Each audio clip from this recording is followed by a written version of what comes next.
Hello guys, in this video I am going to show you how to search for campgrounds on the Dirt application.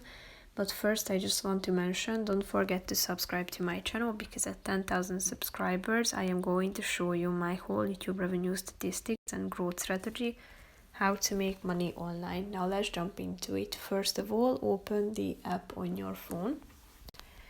Then tap on the search button down below in the left side corner of the screen. That's the second option, and here you can type in your destination into the search bar in the upper left corner of the screen, or you can also zoom in to find campgrounds on the map.